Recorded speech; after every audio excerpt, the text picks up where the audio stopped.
Hey guys, Deathletter Magic here, and another day, another spoiler from Theros Beyond Death, and this one is just downright silly and kind of crazy. I mean, I'm a pretty big Commander player, that's my jam, so let's take a look at it. Let me introduce you to Galia of the Endless Dance, aka me, after the third Red Bull. The first one, okay, I'm awake. The second one, I'm pretty hyped, but the third one, we're gonna dance and sing show tunes, possibly on the roof. But seriously, that artwork, that is like when you're sitting at a bar trying to just eat some wings and watch the Packer game, which, seriously, go Packers, and some bachelorette party comes in, and then you've got Let's Do Shots Girl, okay? Nobody wants to see Let's Do Shots Girl. Nobody wants to hear Let's Do Shots Girl. Nobody wants to dance with Let's Do Shots Girl.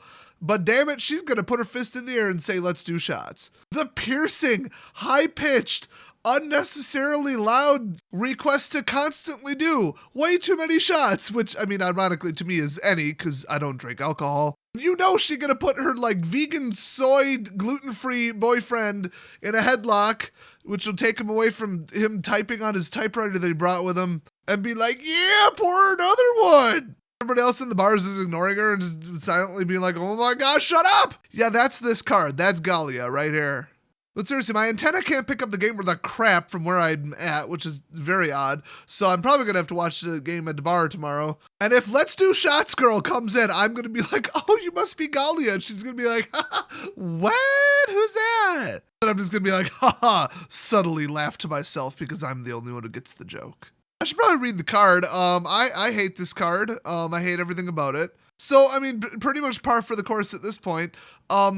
Everybody knows I hate Lord's cards, and everybody knows that everybody hates Lord's cards. They're called Lord's cards because Lord of Atlantis. All of the merfolk get +1/+1. So, any tribal +1/+1 boost card is usually referred to as a Lord card. Or a Lord's card. I've heard plural. I don't know. It sounds like a British thing, but, so yeah, this completely underpriced for what it does bitch, who at least is legendary, is a 2/2 for 2. Apparently you pronounce that satyr. I kept saying satyr, but she's a satyr, and she has haste, and other satyrs you control get +1/+1, and also have haste, which makes her officially a Lord Plus card. Because as if a Lord card that costs 2 wasn't bad enough. And I mean, I want to try to not get too worried because there are a grand total of 0 satyrs in Standard right now. So like, how bad could this get? But I mean, I heard people saying that about Merfolk in Ixalan. And how bad that could get? Do you remember? Unblockable flying hexproof aids completely backed up by counterspells. That's how bad that got. Oh, no, the last time the Theros train rolled into the station, satyrs were pretty messed up. Pretty OP. So by the way, there's more because this is like a Lord ++ card.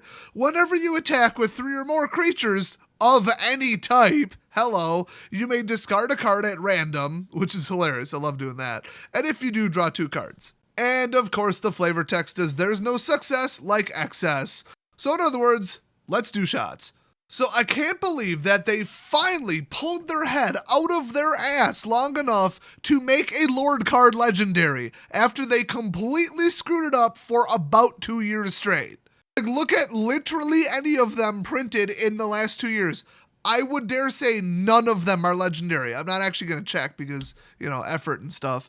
But I mean, guys, they have taken multiple Lord cards, put them in the same standard rotation at the same time, and made neither of them legendary. That's how stupid they've been lately, and careless in playtesting and card design.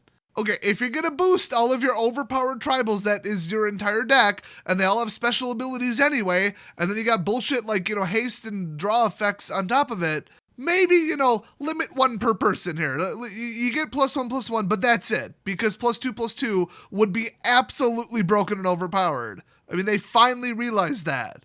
So, I mean, the fact that they did pump the brakes on this card and limited it to 1 per, not counting Spark Double, which breaks everything, that actually makes me worried because this is them we're talking about, that satyrs were completely overpowered.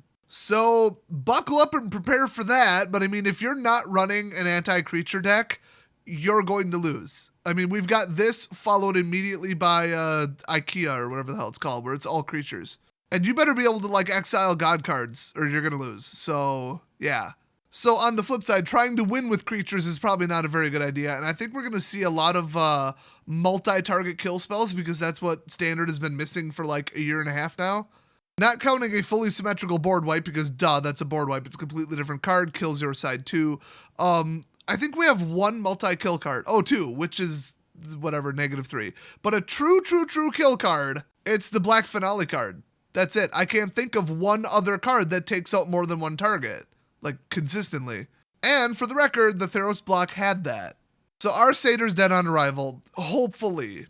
But being a blitz deck and then having Gruul on top of it and then having that second ability trigger, even if they're not, the matching subtype, they're just like generic Gruul, whatever. And then that ability is keep feeding the blitz with card advantage and card draw. Oh boy. So the fact that this is 2 makes me think, yeah, Gruul Blitz, get the raid ability, and just go. And the raid ability is pretty flexible. So yeah, this card could be problematic, but it doesn't on the surface scream, wow, overwhelming in a vacuum, completely broken. So I'm thankful for that at least, unlike the Red Saga card, which is going to be horrific. Now, the last thing to mention is that Satyrs tend to do a lot of cool magical stuff and really cool like triggers and effects and ETB stuff and on-hit stuff and on-block stuff and just whatever. They're magical. You know, none of them fly. None of them are like ferocious death touch, whatever, so they got to do more creative stuff with it. And I've noticed that a lot of the time, them specifically and creatures like them, they have abilities that don't really stay in their lane as far as colors go, and that seems to be the theme in the last year with Wizards, so I'm a little worried about that, knowing that that will clearly be a tribal. But on the flip side, I mean, none of them have anything to do with enchantments. So, I mean, there goes any kind of constellation synergy. They're typically 2-color. You almost have to be running at least 2-color to run them, so there goes Devotion.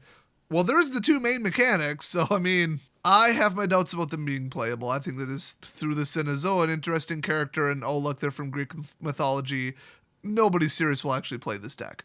But I could be very wrong, because this is Wizards we're talking about.